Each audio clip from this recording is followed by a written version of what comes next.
Hello guys, आज हम प्रेमचंद की कफन कहानी पढ़ेंगे। झोंपड़ी के द्वार पर बाप और बेटा दोनों एक बुझे हुए अलाव के सामने चुपचाप बैठे हुए हैं और अंदर बेटे की जवान बीवी बुधिया प्रसव वेदना में पछाड़ खा रही थी। रह रहकर उसके मुंह से ऐसी दिल दहला देने वाली आवाज़ निकलती थी कि दोनों कलेजा थाम लेते थे। जाड़ों की रात थी।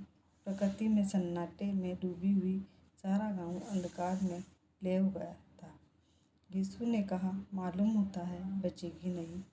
सारा दिन दौड़ते हो गया, जा देख तो आ। माधव चिढ़कर बोला, मरना ही तो है, जल्दी मर क्यों नहीं जाती? देख कर क्या करूं? तू बड़ा बेदर्द है बे। साल भर जिसके साथ सुख चैन से रहा, उसी के साथ इतनी बेवफाई।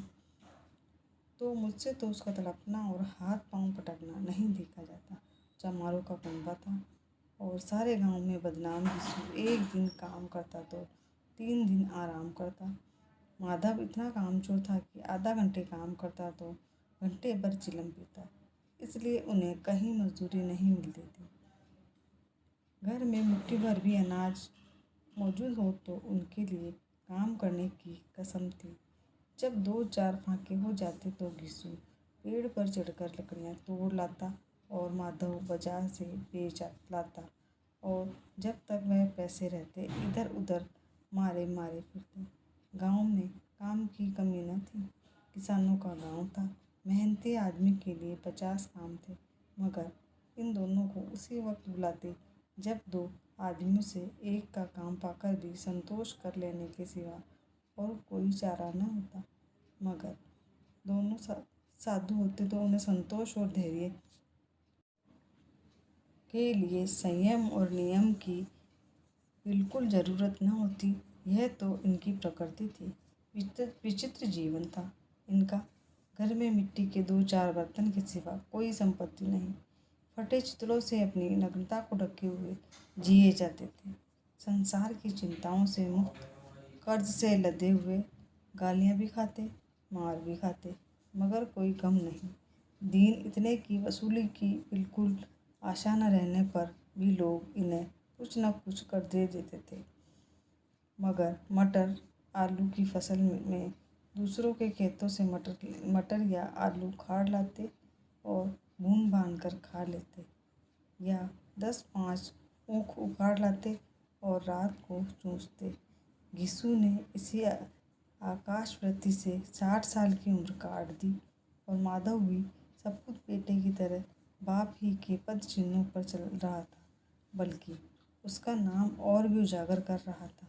इस वक्त भी दोनों अलाव के सामने बैठकर आलू भून रहे थे, जो कि किसी खेत से तोड़ लाए थे। घीसू की स्त्री का तो बहुत दिन हुए देहांत हो गया था। माधव का ब्याह पिछले साल हुआ था। जब से ये औरत आई थी, उसने इस खानदान में व्यवस्था की नींव डाली थी और इन दोनों बेगैरतों का दोजख भरती रहती थी। जब से वह आई, यह दोनों और भी आराम तलब हो गए थे, बल्कि कुछ अकड़ने भी लगे थे। कोई कार्य करने को बुलाता तो निब्याज भाव से दुगनी मजदूरी मांगते।